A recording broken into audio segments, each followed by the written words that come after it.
Thanks again for the opportunity to speak. We have a lot of material. Let's get right into it. I'm going to talk about these main issues with you today. We're going to talk about my book and evidence that came out of the book which tells us the truth about climate change. We're going to talk about this dangerous new cold era that's coming. We're also going to talk about the fraud of man-made global warming. The truth is we have been misled by the United Nations and our own government, Republican and Democratic administrations, about the truth of our climate. You're going to hear the truth today. I'm going to urge and discuss with you when the last one happened and how we need to prepare for this next climate change. And I'm going to add a new component to our discussion with the introduction of the International Earthquake and Volcano Prediction Center, a new science organization I have been asked to chair by scientists around the world. If you read my book and you hear my presentations, there are two fundamental messages that come out of it. They are both profound, they affect everyone in this room, and they will affect generations to come, your children, your grandchildren, your neighbors. First off, the sun has gone into a state of hibernation. My research showed 5 years ago when I first detected this cycle that every 206 years the sun does this. When it goes into hibernation, it cuts back on its energy output. It makes the earth cold. The last time this occurred was in the period of roughly 1800 to 1820, and according to historian John D. Post, it was the world's greatest subsistence crisis because this cold era, this cold phenomena, destroyed much of the planet's crops. Many, many people starved and froze to death, including here in the U.S. Second, in page 7 of my book, you'll see another important statement that says, when these cold eras come, we also have our worst ever earthquakes and volcanic eruptions. It's amazing that the sun controls so much of our life, and we're going to talk more about that. This is Al Gore's worst slide. Al Gore and company, the United Nations especially, and all the sustainable development people out of the UN and now ensconced in our government structure here in the U.S., believe that what comes out of our tailpipe controls our climate. I don't agree with that. I believe it's the sun. Do you agree with that the sun runs our climate? Many of us for many years have thought that was the case, but we really never had the evidence we needed. In fact, we have been denied the truth of climate change. One cannot go to the mainstream media and find the truth. It's simply not there. What you will find is lies, deceptions, smoke and mirrors, all in an attempt to foist an Agenda 21 or Sustainable Development Program throughout the world. It is not a global mass right-wing conspiracy. It is a fundamental socialist conspiracy that has begun many decades ago. And as Dr. Kaufman has mentioned and Ruth Esser have mentioned, this is now a major global effort for a new form of one world order. So who am I to tell you these things? Who am I to tell you the truth about the climate? Whereas Al Gore, a far more distinguished gentleman than I am, tells you something else. Well, everyone needs to know a little about the speaker's background when they get up on the stand. You've heard a little about me, but let me focus on items 7, 8, and 9. It says that I am a leading U.S. expert on the next climate change to the decades of cold weather that I have predicted, and author of an internationally acclaimed book called Cold Sun. That's true. And in fact, the word leading here does not mean necessarily I'm a leading scientist in the field, but in terms of one person in the United States telling the truth about the next climate change, regrettably, that is me. That is a sad and tragic and lamentable situation, but that's where we find ourselves. The scientists across the U.S. and across the world who know the truth about the climate cannot and will not tell you the truth for a lot of reasons, some of which you already know. Power, money, political influence, fear, all of these factor in. one of the most successful climate change prediction experts in the U.S. based on the RC theory. I'll explain that later. Everyone needs to understand what I have said, what I have predicted, what has come true, and what has not come true. Fortunately, there's not much of the latter just yet. And again, the reason that I am now the chairman CEO of the International Earthquake and Volcano Prediction Center is because of my work in climate science and my book. A group of internationally recognized experts in earthquake prediction came to me in September of last year and asked me to pull together the world's best prediction experts and finally begin a regular process of predicting the world's most dangerous earthquakes before they happen. I have been honored and humbled by that request, and we'll talk more about that later. Item 10 is very important. As soon as I said that global warming was coming to an end, that a new climate era was coming, that the sun was going into hibernation 5 years ago, I was immediately attacked from every side of the political spectrum. Conservatives, liberals, the media, the scientific community, everyone attacked me for making such bold statements.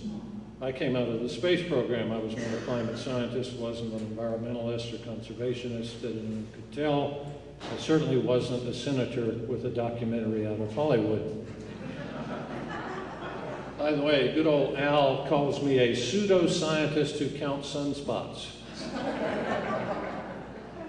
I'm more polite when I talk to Al, but that's my background, and I hope you'll find from the evidence I'm about to give you that people like me are out there and we do know what we're talking about when it comes to climate. The book that I wrote is displayed here. It's called Cold Sun. Please go to Amazon.com. Anywhere online you can get the book for half the price. I could sell it to you if I had any today. I apologize, didn't have time to bring any in. But here are some of the comments that came out of that book. These are from other eminent scientists around the world. I have been extremely gratified by the reception this book has received. These comments come from great geologists and other thinkers of our day. That's an incredible statement. It comes from Dr. Tsunoda, Professor Emeritus of Geology from a major university in Japan. You can read the rest of them there. I want to thank my wife for this final comment.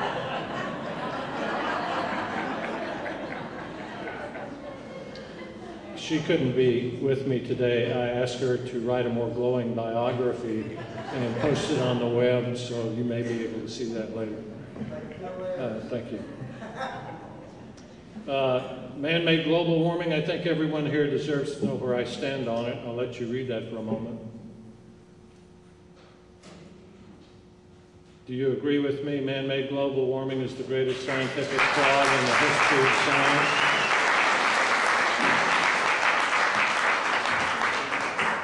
Fortunately, I heard someone else make a comment similar to that. The courageous Senator James Inhofe from Oklahoma has called it one of the greatest frauds ever perpetrated on the American citizenry. There are a few of us who are standing up and making these statements. I hope after today there's another 150 making that same statement. This is easily proven, by the way. There's really not a lot of effort to prove fraud. You have to go back to the people who started this, and you'll find out they said they were going to defraud us. They actually were bold enough to say that. And if you listen to Dr. Kaufman's presentation and you listen to some of the other authors he quotes about the liberal, the extreme liberal progressive mind, they think that they know everything and we know nothing. That's why they're so bold to tell us up front they're going to defraud us and they're going to get away with it. So why is this greenhouse gas theory a fraud? I could spend many hours talking about this. But basically, it came out of the UN. We were told that for the foreseeable future, as long as CO2 continued to go up, the Earth would get hotter and hotter, glaciers would melt and flood the coastlines, inundating major cities. That hasn't happened. In fact, CO2 continues to go up, but guess what's happened to the global temperature? Has it gone up? No. Global temperatures have been dropping. We don't see that on the front page of our papers. We don't see it on the evening news, but that is the reality. I'll show you the data, the same data that the UN uses to produce their fraudulent reports. We're brazenly told by the leading proponents, again, that they were going to deceive us.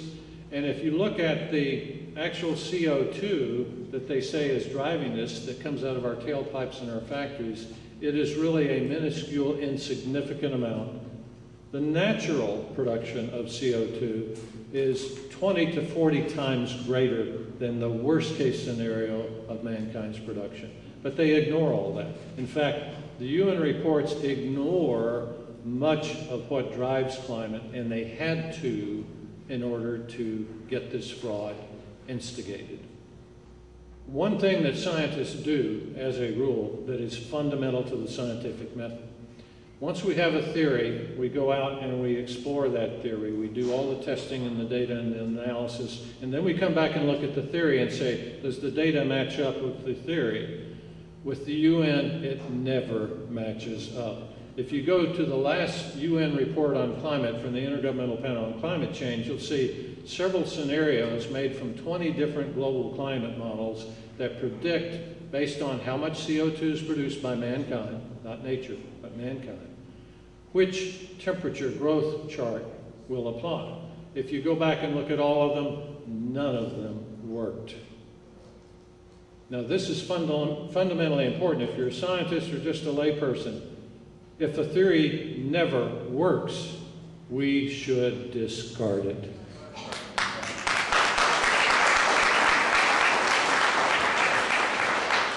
Those of you who've kept up with some of this have read some of the exposés of emails between cooperating scientists on this fraud of climate science.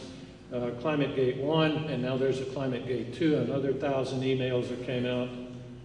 And there are two key things that one sees in all of these emails, and there are several books out on this subject alone. One thing you see is scientists actively corrupting the data, covering up the data, to show that their fraudulent reports are correct. It's a fraud. The other thing you see in reading these emails is that what should be there is missing. We don't see emails between these UN scientists that say, we should be doing everything we can to make sure our science is correct and our data has ultimate integrity before the people. That's what we should be reading in these emails. Instead, we're reading just the opposite. It's a cover-up. It's a deception. That's what we read.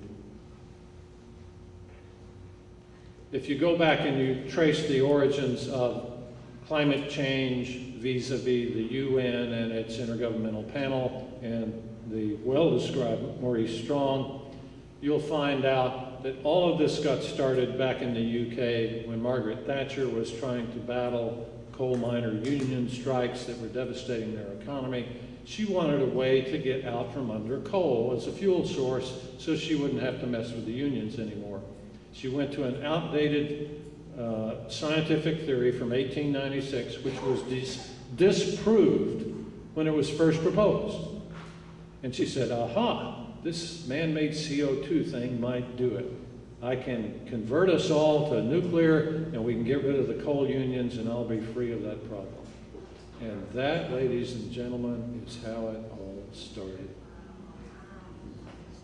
The Iron Lady herself had no idea this was going to be so corrupted and become so global that it would come back to haunt future generations of UK citizens, much less the US. But that's exactly how it got started. Nigel Calder does an excellent video on this subject, and he explains all of that. But what we find when we go back and we look at all these UN reports, curiously, there are two little universities in England, the Hadley Center and the University of East Anglia. They're two of the most primary centers for excellence on climate change used by the UN. They come out with a database called HAD-CRUT. It's a combined data set of global temperatures and other things.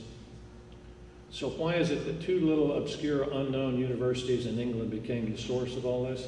Because Margaret Thatcher pumped lots of money into them to tell us, right or wrong, but in a predetermined method, to tell us that CO2 produced by man is at the source of all evil. And now you know the rest of the story. That's how it all began. AGW, anthropogenic global warming as we call it, or man-made global warming, is, as I've alleged, the greatest fraud in the history of science. It is the greatest fraud because of the billions of people who will suffer because of it. But you in this room will not have to suffer, because after you hear the truth today, you'll know what to do in the future. Today, we're going to tell you what your future will be from a climate standpoint. But there's a bridge we all have to cross. I had to cross it 5 years ago. I thought I was fairly up on climate science and just about any other major field of science. I'd just finished a classified project for the White House in Iraq. I was very much doing my own research for various other reasons. I had actually started another book, not Cold Sun, but another one. And then I realized at 2 p.m., April the 26th, 2007, what the truth was. It was a scientific eureka moment, but it also made me very angry and very upset, because at that time, not only did I calculate when the next global climate change was coming and what would happen to us, but I also realized I had been deceived for 20 years and that it was intentional. And that an educated guy like myself could be so well deceived. It was a tough bridge to cross. We all are going to have to cross that bridge. It was a deception from the start. I'm going to quickly go through this because I want to get to the hard data that you need to talk to your friends and neighbors about what's really happening in the climate. Dr. Stephen Snyder, one of the foremost university professors, the late Stephen Snyder, was well quoted on his statements that we have to come up with these scary scenarios about man-made global warming in order to get the media attention and get the politicians and so forth to support it. That's a deception. Al Gore's comment, it's appropriate to overrepresent the facts.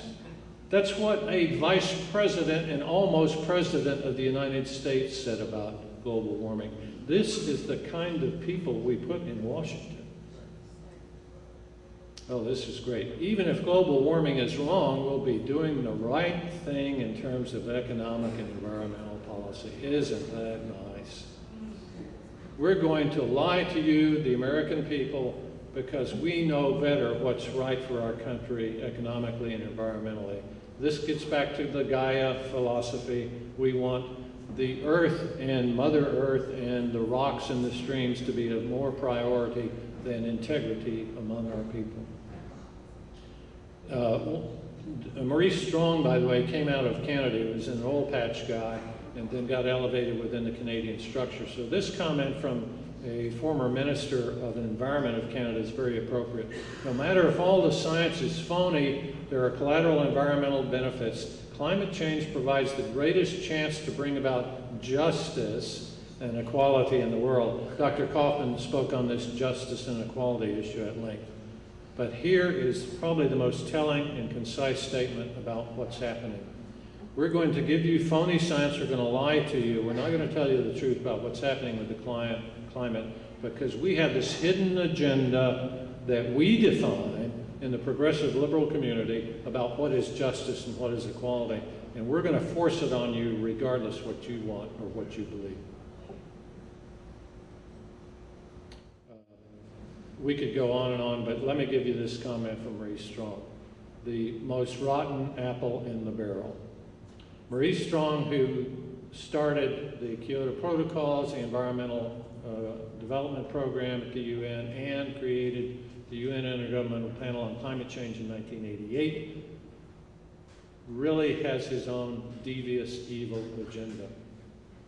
Now, Dr. Kaufman talked about the word evil many times. There's no other way to describe what Maurice Strong is thinking in his head when he starts all these environmental efforts in this climate change program out of the UN. He wants to reduce our industries to nothing. He wants them to collapse. Those are his words.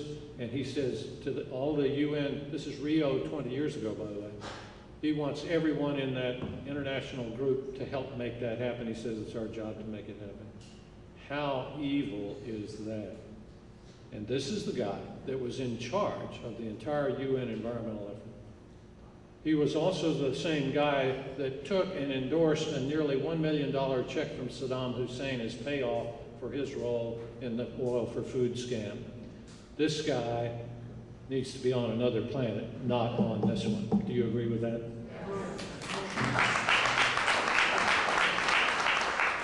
He was fired after the Volcker Commission. He was fired from the UN with congratulations by Kofi Annan for a job well done. And now he's living in China, doing more mischief there. Next chart. We've been through this many times before. Every time there's a cold or warm period, the media and the scientists get their heads together and they say, oh, well, we're going to fry, we're going to freeze. And then 20 years later, we're going to fry again, and then we're going to freeze again. This has been no news. What is different about this modern era in item 6, the global warming of the last 20 years or so, has been because it followed the very productive and successful modern environmental movement creation. It created among all of us an awareness about our environment, which made us ripe for the fraud that was to follow.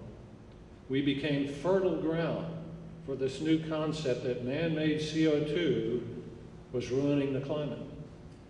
Now, I don't know how much time y'all have, but here I was coming out of NASA, consulting, White House consulting, being a space shuttle engineer, running high-tech companies, and I was totally too busy to go study the climate, to really know who was telling the truth and who wasn't. Once I did, again, I crossed that bridge because I realized I had been deceived. But this has been going on routinely for 150 years. And now here we are in the disastrous global cooling. This chart only talks about the last 110 or 115 years or so. This cycle that I discovered in April of '07 is 206 years long. Every 206 years, going back 1,200 years, the sun goes into hibernation. When I first detected this, I called the top solar physicist at NASA and I said, Dave, I've just run over your data and your forecasts and you're wrong. You're 100% off in what the sun is going to do in the next solar cycle. Now, Dave is, I'll just mention his first name. Dave's a good guy. He's really a good person. But Dave's got his blinders on. He only looks at near-term sunspot trends. And he's written an excellent paper on the 100-year cycle, which I also independently discovered, but he missed completely the 206-year cycle. If you're standing at a railroad crossroads and your car is stalled out, and there's a train conductor there, and he's saying, oh, well, you don't have to worry, the 20-minute train just passed. So you got another 20 minutes, we'll push the car off the tracks. But he has forgotten that the 25-minute train is coming around the bend. And that's what we've got here. The bigger train, the one that's loaded with tons of ore going to the steel plant and at high speed is about to come around the bend, and you don't have 20 more minutes. You've got less than 5. You got to get that car off the track. That's where we are. The cycle has changed over. Global warming, fully accounted for in the 206-year cycle, has ended, and now the global cooling has begun. I announced this April and May of '07. I said within 3 years, global warming will end, the sun will go into hibernation, the Earth's atmosphere and oceans will start to cool, and a new climate era will begin. We'll talk more about that. So let's look at the data. Here's the last 30 years. Now there's important data to see off any chart, but let me point to this period right here. This is where the green line peaks. You can forget the red line. It basically starts where the chart starts down here. and it ends where it ends. It doesn't tell you what's happening in the future. The green line is the fifth order binomial. It's a math term, but basically it tells you what's the underlying trend. The underlying trend shows that right in here, global warming peaked, and we've been in a steep decline since. Let's go to the next chart. Here's a closer view, the last 20 years. Here's the very high temperature of 1998, the warmest year this century, possibly tied with 1934, but most likely the hottest year. And here's when it stopped, leveled out, and started to drop. Let's look at the last 10 years. Next chart. Here you are, ladies and gentlemen. Follow the green line, and now you can follow the red line if you wish, because now everything is down. And look at this steep drop. It's dropping even more rapidly. I made my prediction right here in a very warm year, 2007, the same year that Al Gore was told he was going to win the Nobel Peace Prize for creating awareness. I think he created something else, but I can't use that in public discussion. But if you extend this back to 1998, ladies and gentlemen, 14 years of declining global temperature. How many times have we seen on evening news and read in the paper, the Earth's getting warmer and warmer and warmer? Certainly, it's countless. Over the last 14 years, when we've been told the Earth is getting warmer, it has not. It has gotten colder. That's the truth. Take that home. Tell your friends and neighbors. Ladies and gentlemen, there is no global warming anymore. Do you believe me? Yes. Thank you.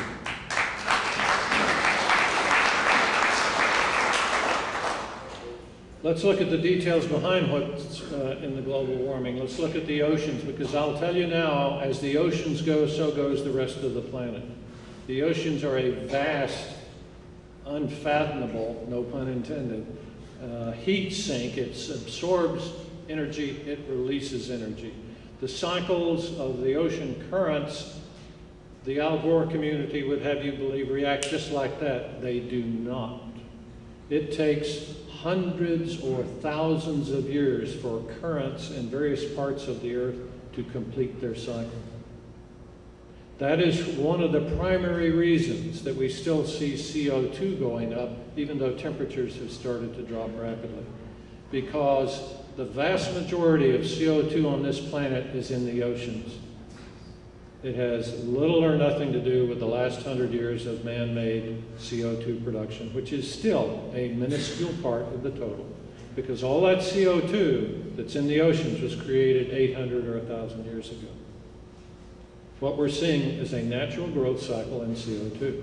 Anyone that studies the cycles of CO2 and glacial ice ages, where we've gone back and pulled ice cores and measured the CO2, can tell you all that.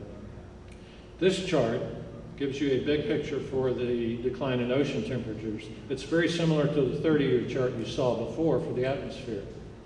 Let me show you, however, what happened. Right in this area here, 2005 to 2007, temperatures peaked. They dropped dramatically historically in 2008, which very few people read about in the newspapers or saw on TV. Peaked again in 2010, but look at this. If you extend that line down through the center of these other lines, we're down to here right now. We're dropping rapidly. Pardon the chartsmanship. The next chart, I'll update it, and we'll be down here. Dropping rapidly. Next chart. When it comes to the ocean temperatures in the northern hemisphere, we follow two primary cycles. They have their own cycles, 40, 60, 80, 100 years long. In this case, I'm talking about the PDO cycle, Pacific decadal cycle. It's a 50, 60-year cycle, but I'm showing 100 years of it to give you a bigger picture here. Here you can see how the cycle drops, peaks, and drops again. We are currently in the dropping phase of the PDO cycle. We will hit bottom right in here if we haven't hit it already. And look what happens when you get into a bottom cycle. How long does it stay cold? 40 years. Closing in on that last 30 years, as you can see, the Pacific Ocean, northern Pacific, has been dropping like a rock for 30 years. The other major cycle we follow in the northern hemisphere is the Atlantic Multi-decadal Oscillation, or AMO cycle. similar to the PDO, but not in the same phase as at all times. It goes up, it goes down, it goes up, it goes down. Next time you hear a presentation from Sid, this cycle will ring true to you, because where we were told that fishing stocks were depleted by overfishing, and in some cases that's true, on a global basis, not true at all. If you look at what's happened in the salmon area, for example, we were told we'd have to stop salmon fishing. We did. It ruined a lot of businesses and a lot of jobs in the Northwest. But it was all because of a natural cycle. Salmon stocks, because the PDO cycle is what it is. It's getting colder. When the oceans are colder, we have more fish. It's that simple. It's that simple. Okay. We've had a lot more fish in the Atlantic, but guess what's going to happen here? We're at peak. Just like here, it's going to drop like a rock fairly soon. We're at peak. See these peak lines here? Look at the similar pattern we see here. We're at peak. Now the AMO cycle may still stay warm for a few more years, but then it's going to drop way down here. It's going to be the coldest in 200 years. And when it's cold, the PDO cycle will be at bottom. The Pacific and the Atlantic will be the coldest in 200 years, and it will last for 40 years. How many in here were told that for 2 years the Earth underwent a dramatic reduction in sea levels? Maybe 10% of you. Why isn't it that everyone on this planet knows that it was front page on the New York Times and the Chicago Tribune and the Orlando Sentinel, the Miami Herald, and the Pensacola local paper? And why weren't we seeing that on ABC, NBC, and Fox News? Never saw it. Never saw it. It wasn't a major event. It was being covered up. It was being covered up because it did not fit the UN's climate model. Didn't fit, so you're not going to hear it. As Dr. Kaufman has indicated, the media isn't going to tell you the truth. I am here to tell you, after 5 years of providing all the data to the mainstream media, including Fox News, none of them are willing to tell you the truth. That is very sad. That is very tragic. I think there was a good book, not Cold Sun, a better book, that once said, "The truth shall set you free." And that's what we need more in this country than ever before. This current administration promised to restore scientific integrity to this country. It has gotten much, much worse. Do you agree with that? Yes.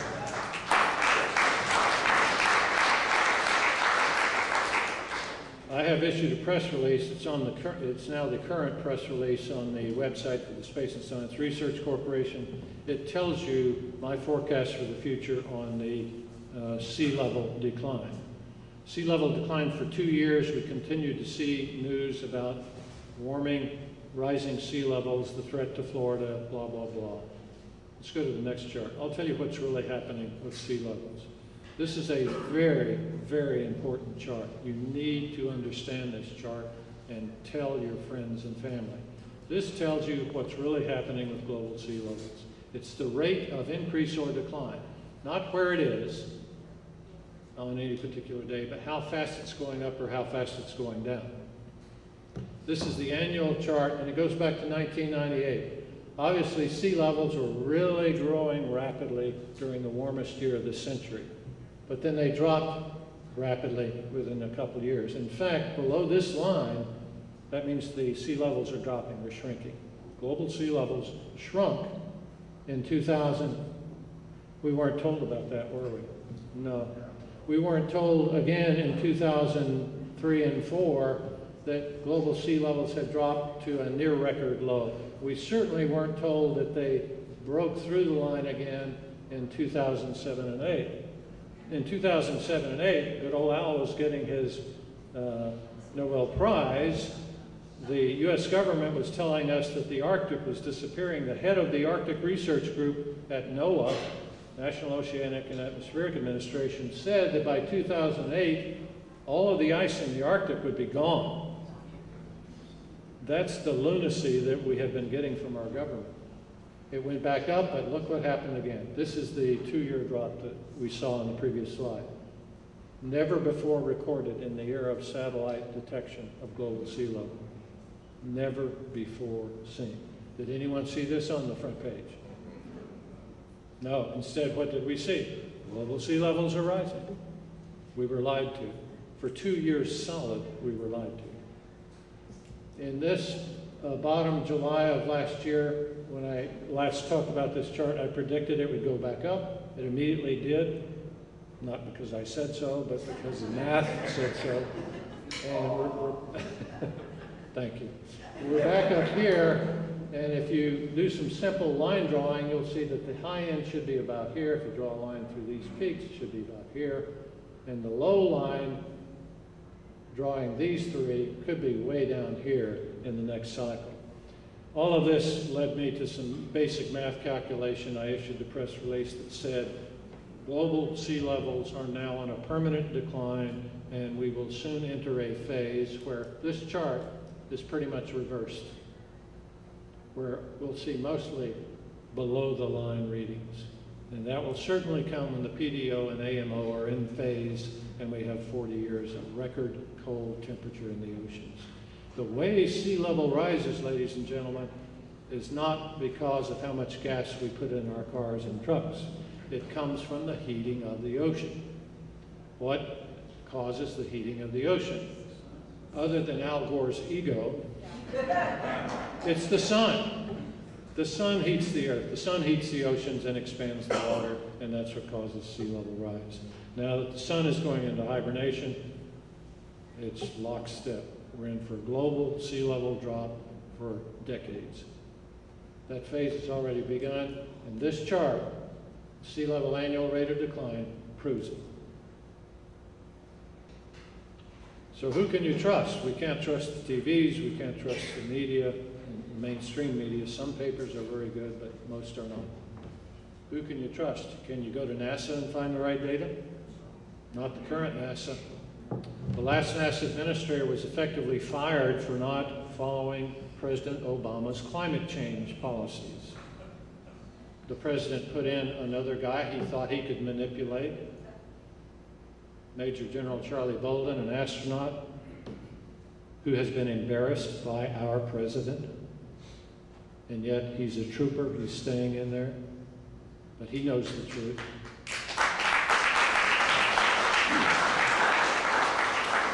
You can't go to the NOAA administrator or the president's science advisor. That's why almost 2 years ago now, after reading the reports they sent to Congress, I called for the firing of the NOAA administrator and the firing of the president's science advisor for lying to the people in the U.S. Congress. Did I do the right thing? My friend, is the ongoing tragedy we have in our country. We have universities in this state and throughout the U.S. and very good scientists who have sold out us, who have sold out the Constitution, who have sold out their job and their integrity for the almighty dollar given to them by President Obama to do only man-made global warming climate science. Have they done us a disservice? Yes. But we can change this overnight. We put a new guy in the White House who can get rid of this fraud and overnight issue a real executive order that says, I'm not going to fund any more man-made global warming climate research, and you better start telling the people the truth about this new cold era and get us prepared. And I will fund that overnight. Every university and every climate scientist will all of a sudden say, aha, I knew this all along. Yeah, I'll be glad to do that research for you.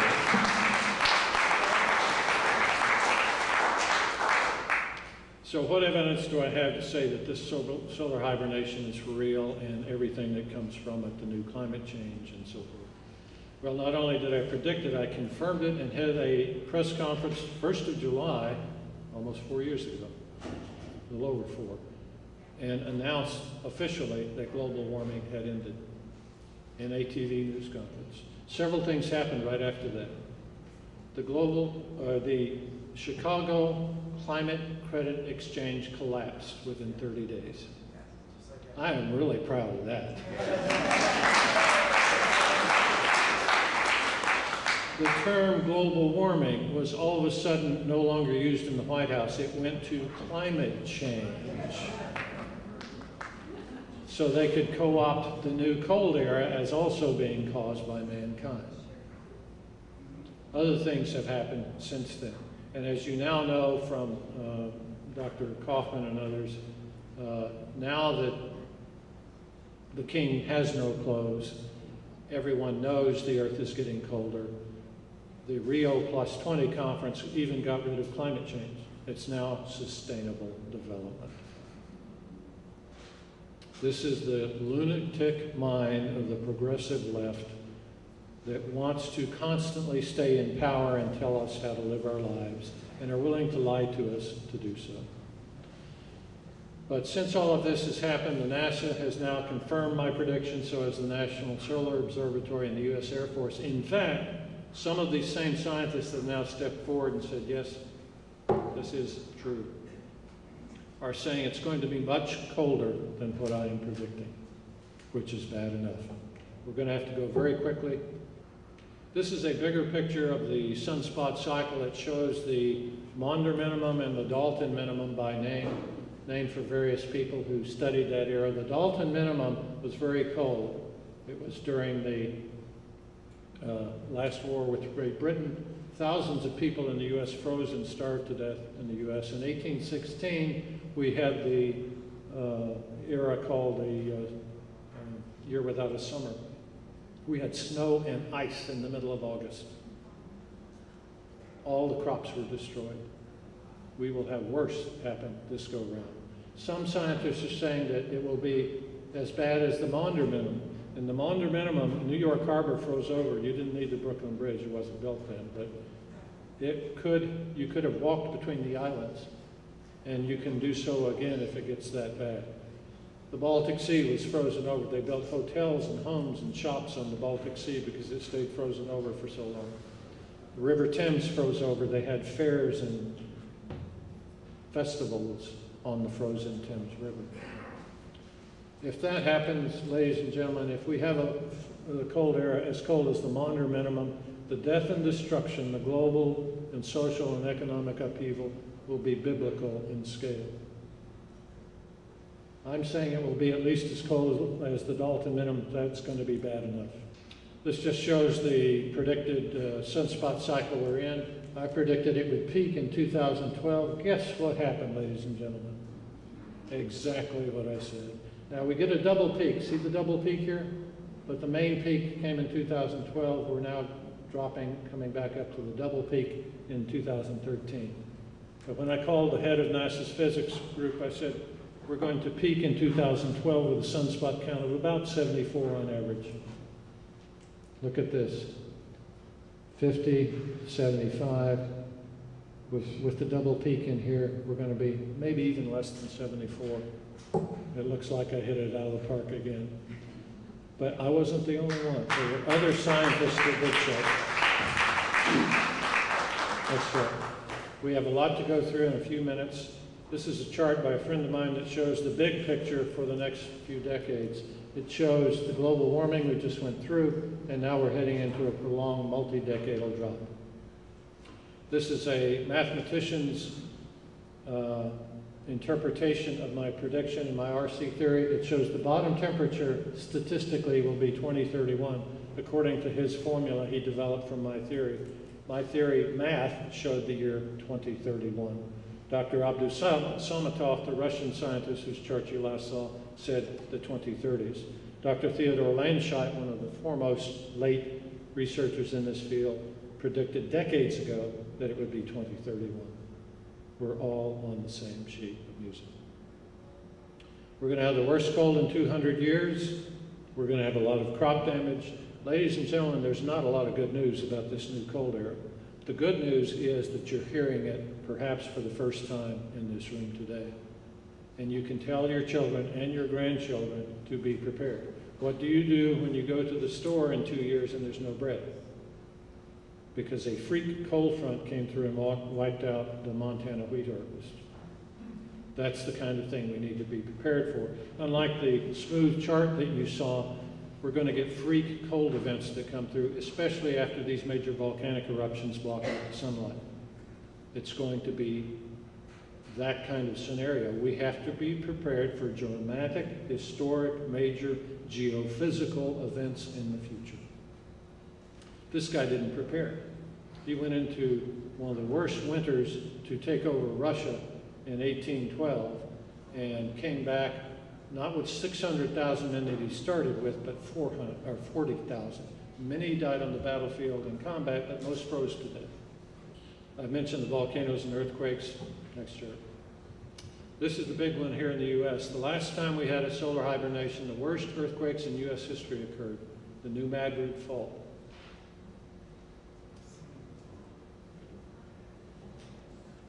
This fault, still there, still active. It could break open again. If it does like it did the last time, it will devastate the U.S. economy beyond measure.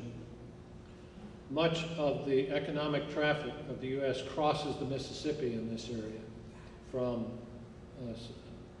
southern Tennessee up through Indiana. The Wabash seismic zone combined with the New Madrid Fault, when they rupture like they did the last time, we could see 3 magnitude 8 earthquakes within a few months' time. Now, what does that mean? Well, it means no bridges, no railway, no interstates. All shut down, broken apart, and you can't fix them for years. In fact, the problem we had with the last fault rupturing in 1811 and 1812 was the fact that by the time people got in there to help those who had been devastated and started rebuilding, the next big quake came along and destroyed everything they built. We won't be able to go in and rebuild for a long period of time.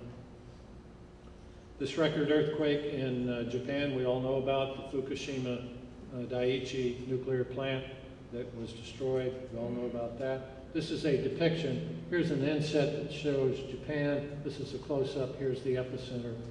And of course, this area was devastated. 10 months prior to this, I issued a press release saying, we have now entered solar hibernation. All the math shows that we're going to have record earthquakes from now on. 10 months later, this occurred.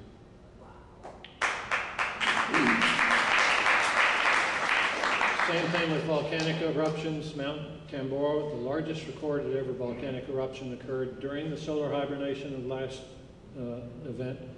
We're going to see more of this for the future. Next. As a result of my work on climate change, a group of scientists came to me in September of last year and said, we really like what you're doing to tell the truth about the climate. Now we need you to bring all the world's best prediction experts on earthquakes together to form a new entity so that we can start saving tens and hundreds of thousands of lives each year by predicting earthquakes. Ladies and gentlemen, we can do that now. And we have just begun to do so. Here are just some of the scientists involved. You can go to the website ievpc.org and read all about them. These events are coming. They tend to follow the ring of fire, but not necessarily. This is the one we predicted. It is imminent. Could happen any day now. It's off of Kamchatka. It will send a tsunami across the Pacific. The next big one, and the really big one, will be right here south of the Philippines in the Malacca Sea. 2.5 million lives are at risk. We're trying to get the word out. Next. So what can you do? Be prepared. Be prepared for not having enough food. Be prepared for the panic, more important, that will come by people who are uneducated and think the government will take care of them. 40% of Americans think it's the government's job to care for them. What do you think these people will do when there's no food on the shelves? Be prepared. Bottom line, item 7, you heard it from the gentleman over here. Don't just walk away and say, wow, that was an interesting presentation. Ladies and gentlemen, you must prepare. Thank you all.